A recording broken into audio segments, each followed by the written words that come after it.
320 black sailors who died in Port Chicago. Word. Together we stand, united we fall. Wrote on the wall, justice for all. The home of the rape, the birth of the slave, where men died with no name on the graves. Yeah, mistreated, defeated, denied, despised for nothing. 320 black sailors who died for something. On July 10th and 44, an explosion roared in Port Chicago, in a town you never heard before. Your 5,500 tons of bombs blew off the shores. 2 days after Pearl Harbor, they thought it was a war. 400 wounded with broken bones and open sores. Racism through a system the Navy endured. Black men at the forefront working them floors. No equal rights, them sellers lost their evil that night. We know the truth, it's the proof, had to bring it to light. White scrutiny, 30 years from mutiny. Together we stand, united we fall. Wrote on the wall, justice for all. The home of the rape, the birth of the slave, where men died with no name on the graves. Yeah, we honor these sellers, good men of the brave. Legends and heroes who fought to their days. Never forget the life that they gave. I tell this story as we glory their ways. Yeah, a pure tragedy, sad story, monopoly. I speak the truth, state the facts with no apologies. This is a eulogy, hidden pieces in history, buried and made a mystery. Time ain't what it used to be. It's only right that I honor these men lyrically. Cause spiritually and physically, they face misery for the color of skin. Divided up men at a time when it meant most of your night for the win. Together we stand, divided we fall. Wrote on the wall, from the words of your mouth, you scream justice for all. Tailor-made, the home of the brave, the birth of the slave. Is it worth all that they gave for nameless graves? A shameless wave of politics stamped on the bricks. That every man should be treated equal, a bag full of tricks. With some rebelled and some gave, scared of the grave. Unfairly bullied with no saves, their hands was played as it was made. Together we stand, united we fall. Wrote on the wall, justice for all. The home of the rape, the birth of the slave, where men died with no name on the graves. Yeah, we honor these sellers, good men of the brave. Legends and heroes who fought to their days. Never forget the life that they gave. I tell this story as we glory their ways. Together we stand, united we fall. Wrote on the wall, justice for all. The home of the rape, the birth of the slave, where men died with no name on the graves. Yeah, we honor these sellers, good men of the brave. Legends and heroes who fought to their days. Never forget the life that they gave. I tell this story as we glory their ways.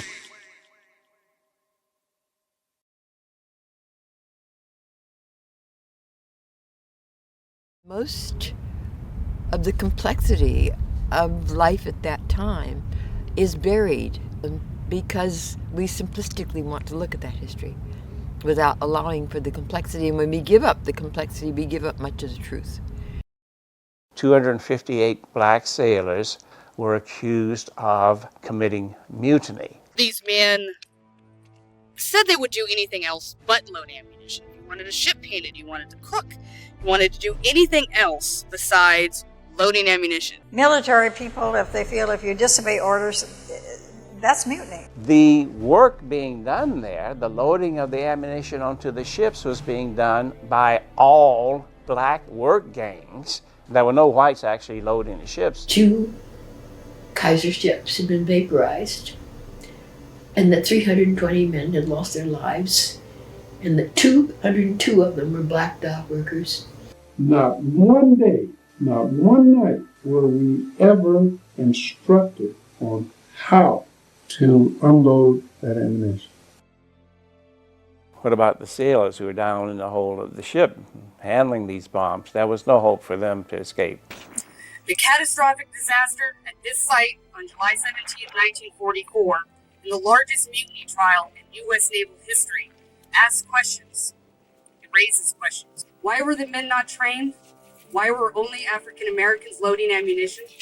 And how is it possible that 15% of all African American naval casualties in World War II happened at this very site?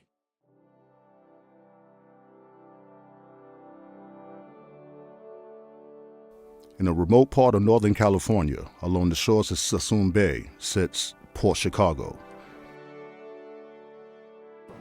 There's not much to see at the port anymore, but it was once West Coast's largest naval ammunition base in World War II.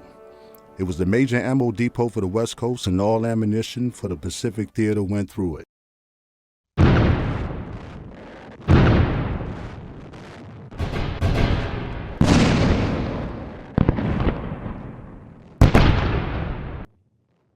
Construction on the ammo depot began December 9th, 1941, just 2 days after Pearl Harbor, and began operation in November 1942.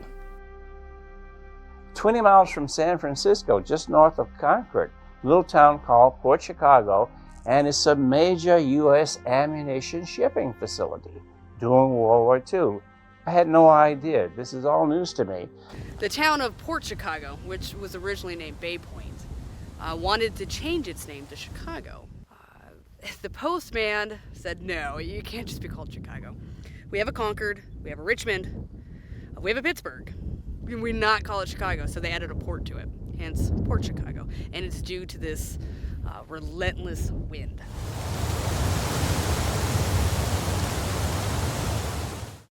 But that isn't what made it important in naval history. One night in July 1944, two ships stood silently across from each other at the Port Chicago Pier. The SS E.A. Bryan and the SS Quinault. The Bryan had 5,500 tons of high explosives on it. The Quinault was empty and waiting to be loaded. No one knows why, but on July 17, 1944 at 10:20 p.m. or so, an explosion took place.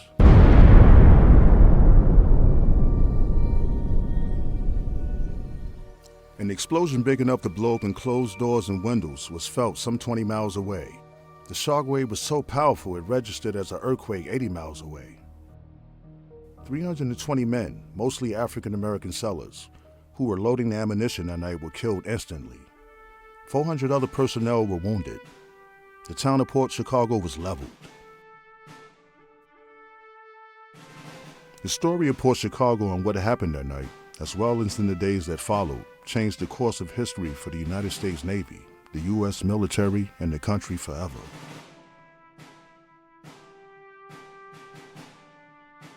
The Port Chicago Memorial was created in 1994, and it stands as a stark reminder of that fateful night in 1944.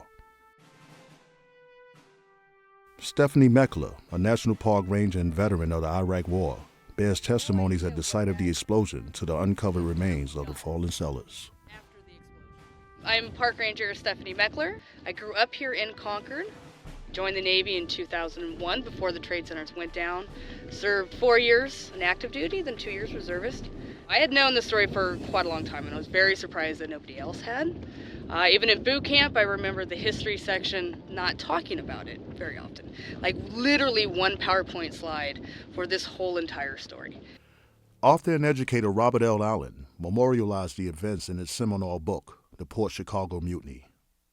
I had never heard of Port Chicago. I was stunned. I had never heard of this incident, a mutiny in the U.S. Navy at Port Chicago. What is this? I never heard of it. I thought, this is a story here that really deserves to be told. National Park ranger and historian Raphael Allen spends hours retelling the story of Port Chicago to visitors, providing context for the human tragedy.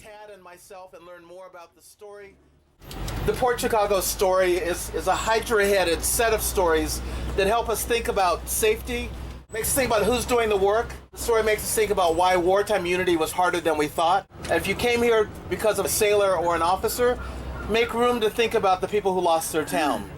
If you came here to think about the town, think about the men who were damaged and afraid to say so. Once every year on July 17, there's a commemoration of historical events at the site of the memorial. It's here at this hollow place that people gather to remember the dead, to honor their contribution to war, and to ask questions about the incident that have yet to be answered. Robert Allen details the steps leading up to the explosion, but to this day, no one knows how the explosion happened. On that day, July 17th, there were two ships that were at the pier to be loaded. One of them, the Bryan, was already almost completely loaded. The other one, the Quinault Victory, was a new ship that had just arrived and it was being prepared to start loading. And the sailors were there who were working under white officers, as they always did, who themselves, by the way, had not been trained in ammunition handling. The loading was going along apparently normally at first, when something went wrong.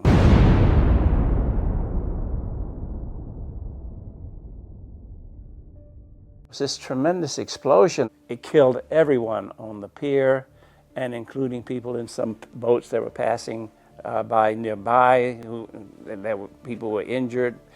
320 people killed instantly in this huge blast. The explosion itself, you will feel a 3.5 earthquake. There's damages all the way to the Caldecott Tunnel or Orinda down to Half Moon Bay.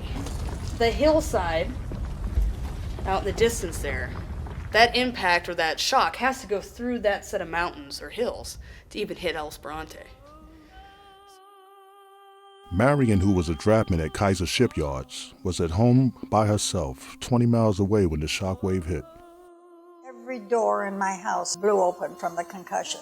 Now this is 20 miles away. The following comments are from sailors who actually survived the explosion of Port Chicago. The first explosion knocked me from my bunk, and I didn't leave the bunk, I just came right back down on the bunk. But the second explosion knocked me from my bunk up to the ceiling, and when I fell on the floor. And when I fell on the floor, everything else came down on top of me. And in the meantime, I hollered out and told the rest of my crew to lie flat on the floor and stay there.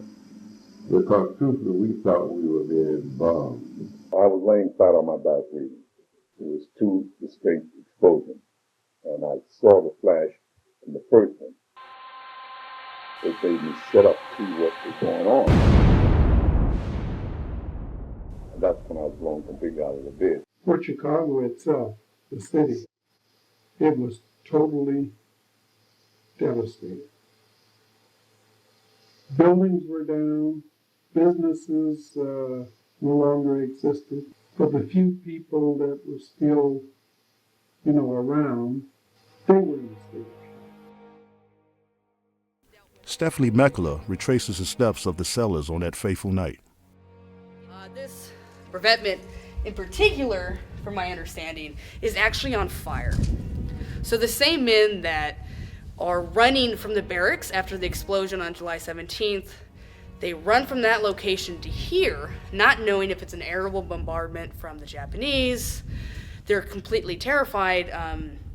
The men are trying to put out the fire that's in one of these rail cars in this revetment. They have no idea what's inside of it. If you look at from an aerial photo of how many revetments there are, it could have caused a huge chain reaction all the way back into the city of Port Chicago and probably into Clyde and further on. When that first explosion went off and threw shrapnel into the air and flaming bits and pieces of material, including some fire bombs that were in there, some of this fell into the open hold of the ship. And there would have been a span of a few seconds while it arced up and fell back into the ship. That was when the main explosion went off, when all of the bombs in the ship suddenly went off like one giant bomb.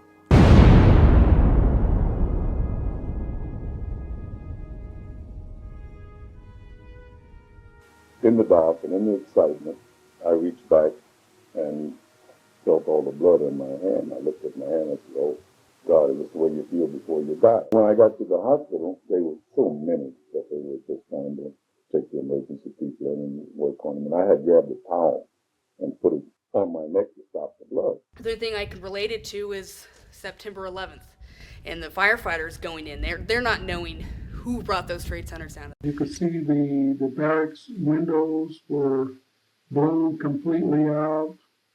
Every once in a while, you would have something like a shade blowing in the wind outside. It looked like a ghost town.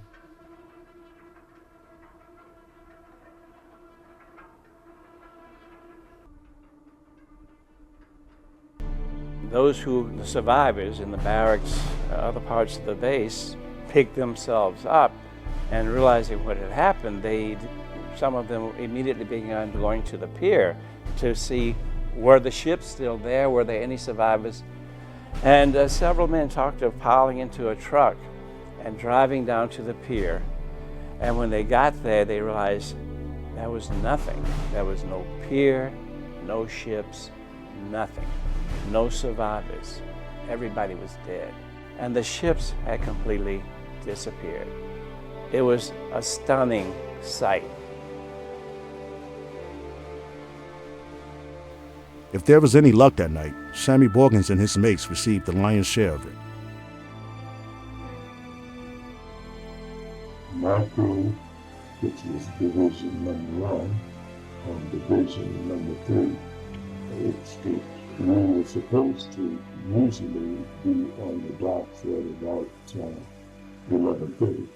The other crew marches from the ship to the end of the dock. Then we marched on the dock to duty. So it would have been 200 men if the explosion had taken place a little later. The town of Port Chicago wasn't as lucky. It was only a mile away from the pier, and it never fully recovered. The town was just a mile or less from the pier, and a lot of damage was done to the town. Some 400 people were injured. Many of them were townspeople, as well as many of the other black sailors. We didn't have any TV, it was only radio, so I thought we had been attacked. It was over 300 men were killed. Some thought that was a Japanese attack. Many had no idea what could possibly have happened. The side of the movie theater kind of caved in a little, and the thing not knowing, that was really scary. So I turned on the radio, and of course we were under, censorship too. We lived in fear all the time during the war that we were going to be attacked because we had blackouts. We had everything, windows and all, lights dimmed and what have you, no lights at certain times. It was a shock. And then to hear all of those men that had been killed. The following day, with the shock of the explosion still weighing heavily on their minds, the surviving sailors were ordered to search for what remained of their friends. Some of the surviving sailors were given the duty of collecting the body parts of those who had been killed in the explosion. Roughly a day or two later, we had to start picking up parts of the body. Very seldom you find the whole body. It's a very grim work. You may find that a shoe with a foot in it, half of a head blown off, or something like that. We had to do this for a couple of days until the authorities felt that we found everybody that we were going to find. Even before the devastating explosion, the sailors had been unhappy about what they thought were unsafe loading practices. The sailors had complained about the danger of the work before. Joe Small, one of the sailors, who was outspoken about the way the men were pushed to work and race against each other in loading, he went to his commanding officer and said, the way we're working, something's going to go wrong and we're going to have a terrible situation here. And his officer said, Joe, don't worry about it. If anything happens, we won't even know about it. You saw that picture, you saw that thing falling out. Those things like that didn't happen. While loading, especially with the shells, we use nets to hoist the shells aboard the ship. I have seen shells come through the net. If it starts and get tipped the wrong way, they just come right through. And we've had some fall on the tip of the shells. Just looking up and seeing that load come down, it was frightening. This is a 1945 rail car. The men would take it from the rail car and put it inside the magazine itself, which is literally just a closet. It's something to store it. It's not very big inside. If it ever explodes, hopefully the berms or the mounds of dirt that are covering it will take the impact. We didn't really have any way to train personnel to handle ammunition. They weren't properly trained. They actually had contests to see if who could load the fastest. In fact, the new commander there at the base, who'd only been there for a few months, Captain Kinney, put up a board in the dock office where he had listed the work divisions, and then under that he had listed how much tonnage each division put on each day. There was a competition. The commanding officer was encouraging, in fact, competition between the loading divisions in seeing who could load the ships the fastest. The Coast Guardsmen said that the way the sailors were being required to work at Port Chicago was unsafe, and that the way the officers were pushing them to load ever more quickly was unsafe. And in fact, the Coast Guard detail was withdrawn for a period of time there for their own safety, because of the fact that the officers were requiring the men to rush in loading ammunition. Bombs weren't the only danger. African American sailors faced racism. Racism lived inside the military even during times of war, when men were fighting on the same side and for the same reasons. Here was a base in which there was complete segregation. Separate barracks for blacks and whites, separate jobs, ammunition handling for blacks, other jobs for the whites there.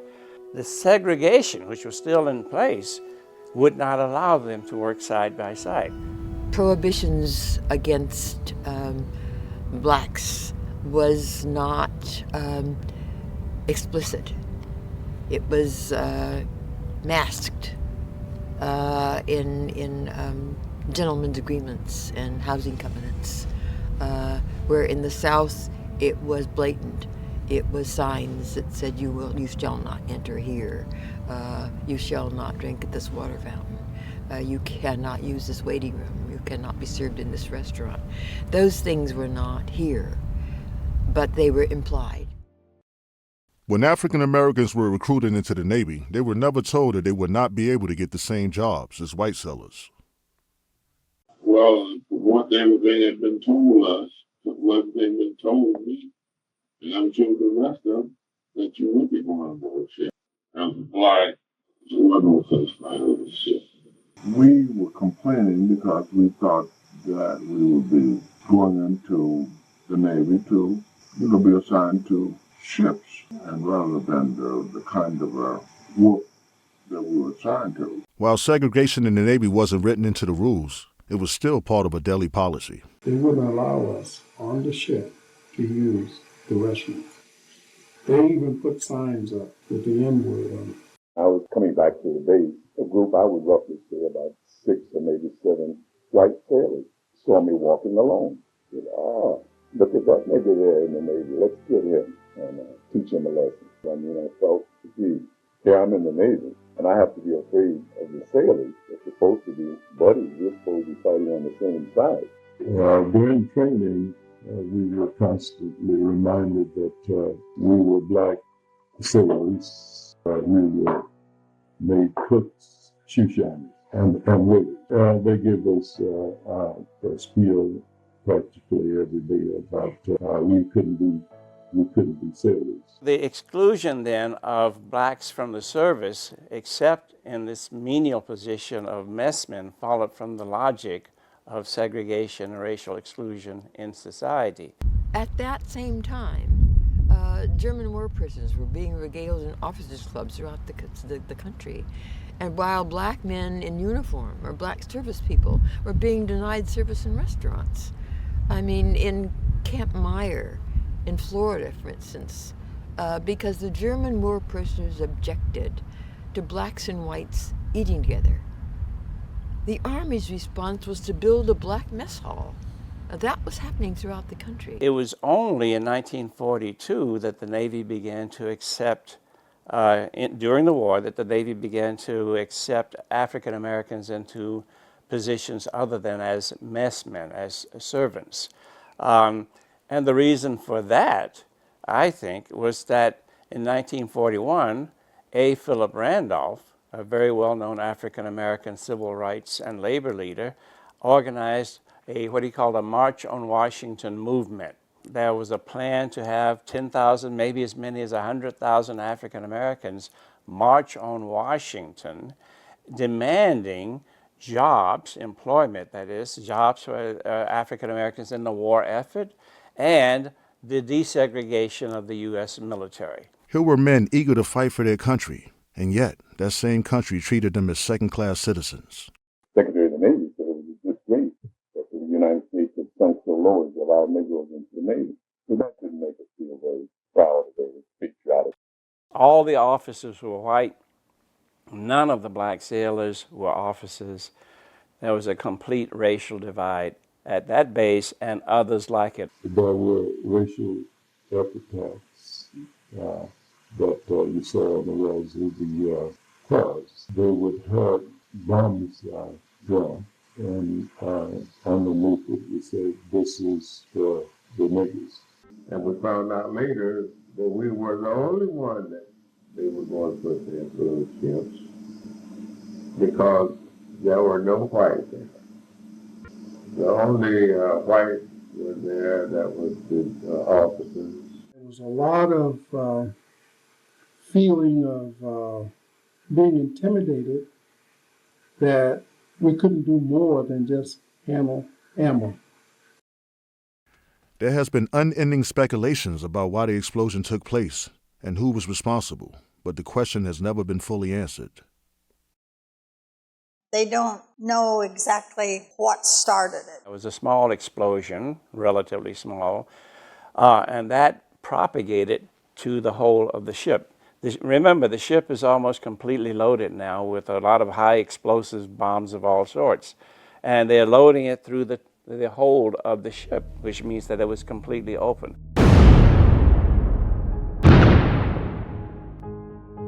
17 days after the explosion, while the war raged on, the Navy knew the flow of ammunition had to be maintained. So they moved the 4th and 8th Division from Port Chicago to Vallejo, where sailors were ordered to load the ammunition again.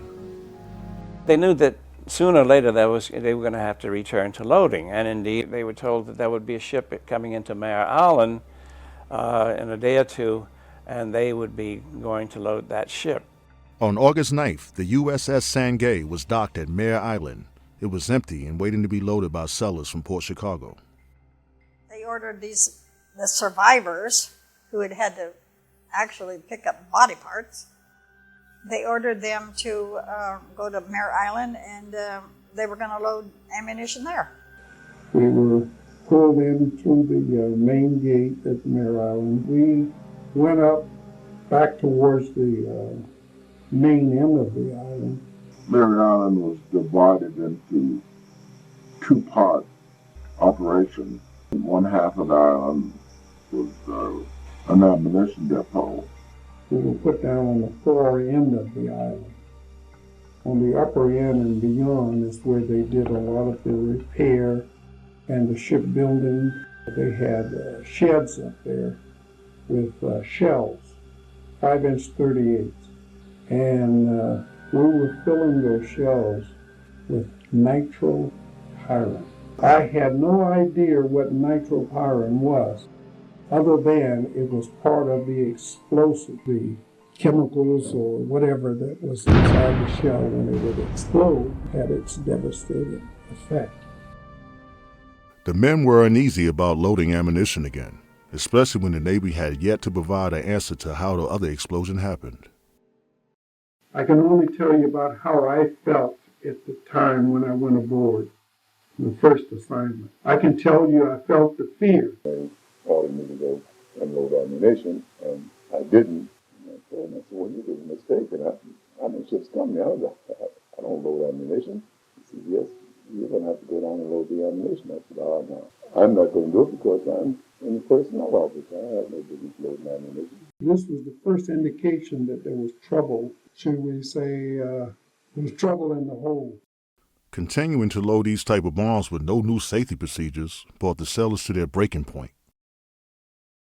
The munition that we were loading wasn't supposed to be The officers told them there was no need to be fearful because the bombs couldn't explode. They did not have the detonators installed in these bombs, and therefore there was no danger of an explosion. I was on those docks the day of that explosion. I went down out earlier that day. Didn't have anything to do very much, and I just went down. And I looked at the O'Brien. I was on the O'Brien, and looked at how they had brought all the ammunition up to the top of the hole, topping it off. At that point in time, I just went into a trance, because I was thinking about all my buddies, all of that everybody is dead. That night of the explosion, the last load that they were putting on were bombs that did, in fact, have their detonators installed. Well, somewhere around 1944, they shipped in what they call atomic bomb, not atomic bomb, topic bombs. Topic bombs. The name was short for torpedoes. Explosive torpedoes proved to be especially useful in underwater munitions because the aluminum component had the effect of making the explosive post last longer, which enhanced the destructive power. The topic bomb was a bomb all ready for the field. All they had to do was put the tail on it, let it go. That's the kind of bomb they were loading to explode. And I'm sure of that. The sailors in the barracks in Vallejo were ordered out of the barracks, ordered to assemble, and then to march to a ferry that take them over to Mare Island. They knew what that meant. Nothing would have changed. It was serious business. We suddenly realized that stuff was dangerous. It was dangerous cargo. African American sailors at Port Chicago had hit a wall. They now decided to act in defense of their own personal safety. There was a work stoppage, but it wasn't called a work stoppage. It was called a mutiny. It was a stop work situation. My personal belief at that time that it was an unfair and unjust request that they were making. At that time, with all the white yeomen in there, they didn't ask none of them to go down and load ammunition, but because I was black, I had to go load ammunition, and I had the same rating and rank that the other white yeomen had. The sailors didn't view their actions as mutiny. Unlike the Navy, they felt they had been the ones who had been betrayed. I had constant fear of that ammo going to go off. I said, boy, I'll never make it back home. I'll never see my mom again, or my brothers or my sisters or whatever. The officers had never told them the truth about the dangers of the work, and that they were expected to simply go back to work without anything having been changed by this terrible disaster. That was when the men stopped. Someone would say, it won't go off because we don't have the pin. They said it wasn't armed. They say, don't worry about it. It won't explode. Well, where was the assurance? The Navy was not moved by the sailors' concern for safety, and the work stoppage wasn't a precedent they wanted to set. Clearly depends on what definition you use of mutiny. Mutiny, you have to overturn a government, overturn your supervisor. There was no overturning. They disobeyed an order completely, but they did not overturn an officer. So there was no mutiny. The Navy knew one immutable fact about the explosion. They weren't responsible. To this very day, I don't believe anyone really knows what happened. But somebody had to be. I don't think there was carelessness in the individual as far as loading the ship. Yes, there was ammunition dropped, but there was ammunition mishandled.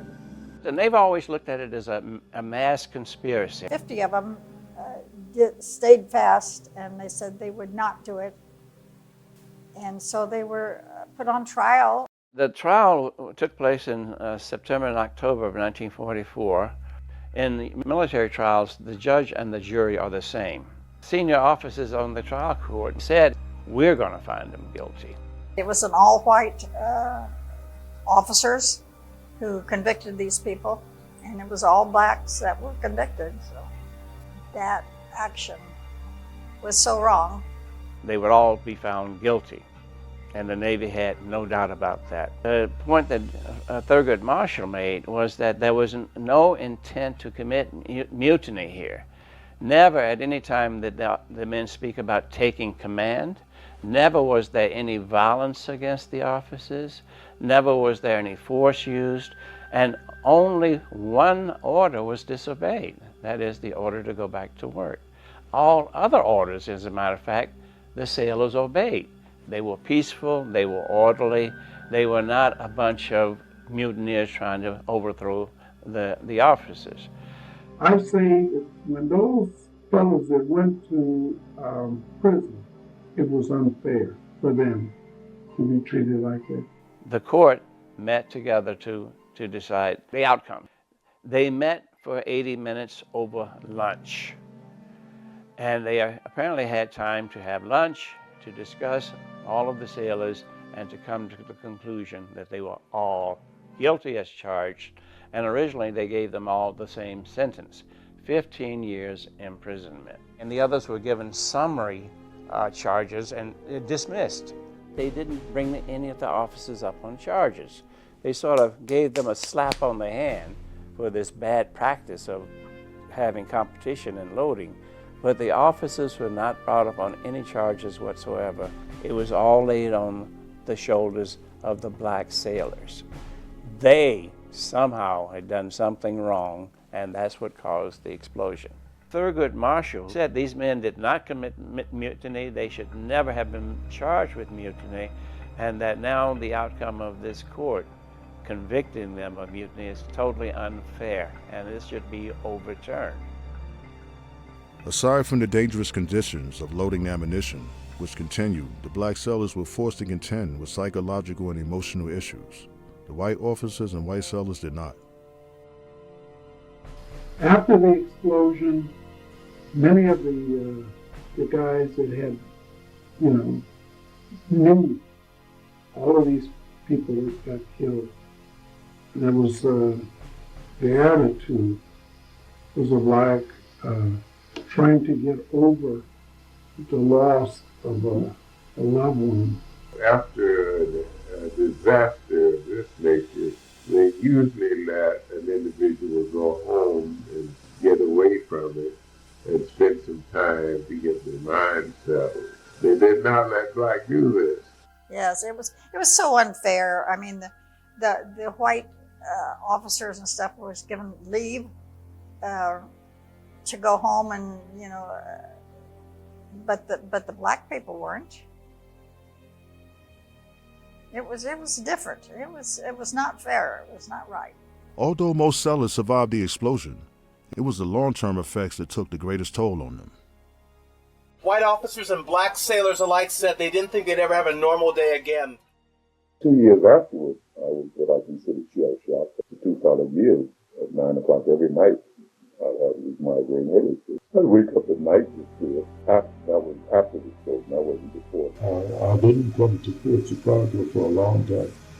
Once I got away from Port Chicago, I wanted to stay away from Port Chicago. I don't have any evidence technically that says Port Chicago sailors had PTSD. I'm only going from the evidence that I have now.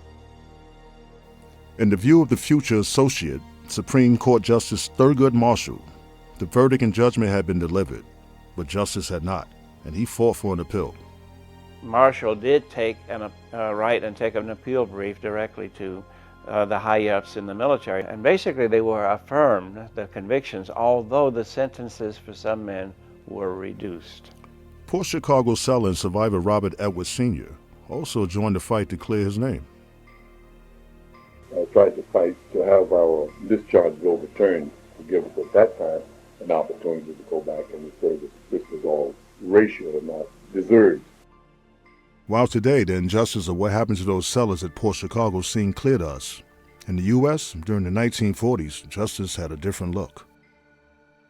That Navy had the blessings of the city administration, that it was not acting out, that it really was a representative of who we were as a nation at that time, and that the only thing that can clean that up is for today's Navy to assume the responsibility for forgiving the Navy of the 1944. And I think that that's true. Contrary to what the U.S. Navy would have us believe by the way of the mutiny trial and its convictions, these men never wanted to mutiny. They only wanted to serve. I just wanted something to say that I was learning something, that I was doing something that I could be proud of. The original sailors who were convicted of mutiny have all died, so it has been left up to the other sailors who were there and survived to find a proper place in history for the Port Chicago incident. I really feel this happened to them place. I think it made a real great mark in the history of the way the country itself has turned around and treated the black sailors since Port Chicago. It was one of the main things that made the man in power stop and take notice and say, gee, we're killing people right here in America. It's like we're on an upward spiral. We keep touching the same places at higher and higher levels. And every time we get to one of those places, we're setting the stage for the next generation. And I see that as being where we are right now. There's still a stigma on the character. There's nothing for you to go out and boast to your children about. What we did there was done extremely professional. There never was, to our knowledge, that any ship was ever at peril. Remnants of shattered steel and rotting wood brackets the concrete memorial of the names of the dead at Port Chicago. We were not accepted, but yet we were asked to do the dirty work, the worst thing. One of the most important events of the Second World War took place here, amongst the silently waving grasses and passing ships. And it is all but forgotten. What does remain are tributes to sailors and civilians, mostly black, and the voices that remind us that war for freedom is fought on many battlefields and many fronts, but was won on this battlefield. The war to desegregate the military was fought and won, but the battle for justice is never over. Port Chicago, to me, was just a base. It's the administration, it's the idea that you are working under conditions and pressures where you're not allowed to be yourself, but yet you are asked and required to take a chance on giving up your life and dying for something that you're not even entitled to. You don't even get the opportunity. I think it's safe to say that the African-American sailors were considered expendable. They were the ones that got the ammunition out of the plane. That's what they are. Just like anything else, you always got to have some people back there to get the stuff to you. And that's what it was. Well, I would say this, in any war, there's going to be loss of life. The guys that fought up on the front lines, had we have not been able to supply them with the ammo, they wouldn't have had a chance to fight and get to point Z.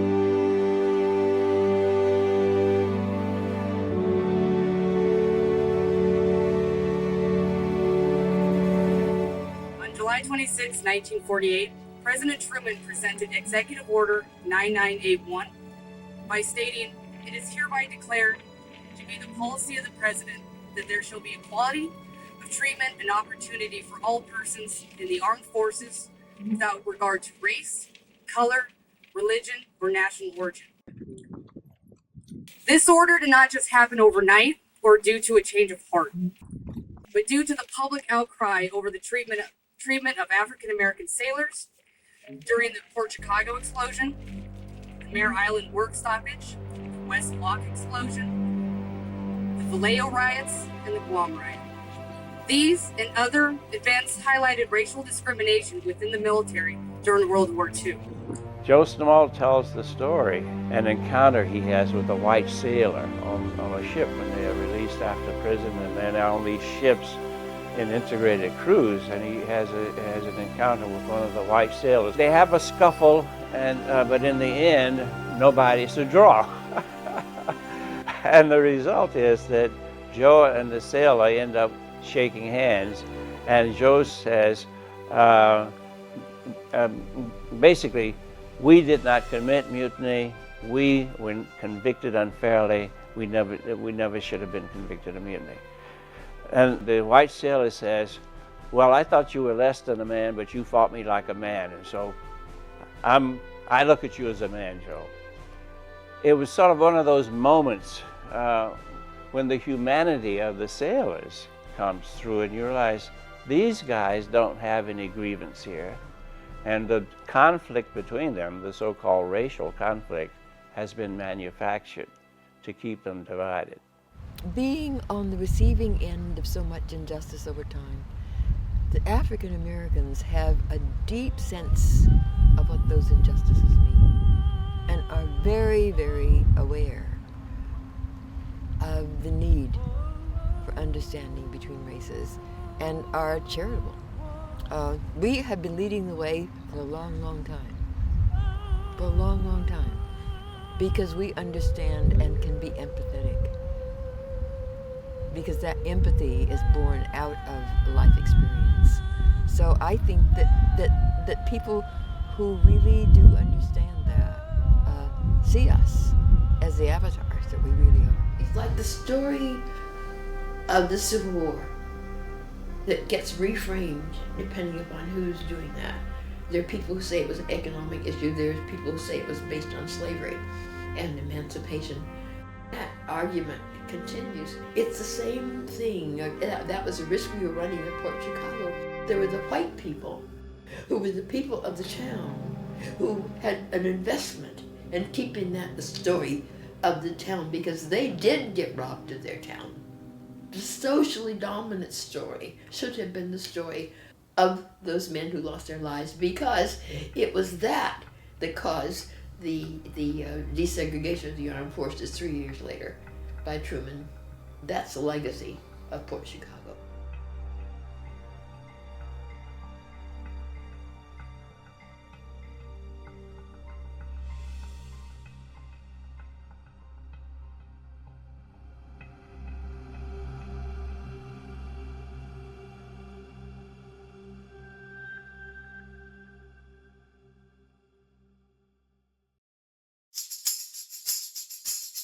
Can you see the light shining on the shore tonight? Now we done seen all the signs, gonna march on by and by. When push comes to shove, won't stand with the Lord above. Bless my soul will overcome. When push comes to shove, sound your battle cry. 'Cause so many brothers died. Gonna leave all legacy. Maybe one day we'll be free. When push comes to shove, we get knocked down, we gon' get up. Lock our hearts and call your bluff. When push comes to shove, stand up and speak out. Gonna raise our voice and shout. Over ocean waves, for our brothers will be brave. When push comes to shove, gonna stand with the Lord above. Bless my soul will overcome. When push comes to shove, when push comes to shove, we get knocked down, we gon' get up. Lock our hearts and call your bluff. When push comes to shove, over sunset, stream, justice is in the air we breathe. When the healing waters flow, when push comes to shove, we won't let it go. When push comes to shove, won't stand with the Lord above. Bless my soul will overcome. When push comes to shove, when push comes to shove, we get knocked down, we gon' get up. Lock our arms and call your bluff. When push comes to shove, can you see the light shining on the Now we don't.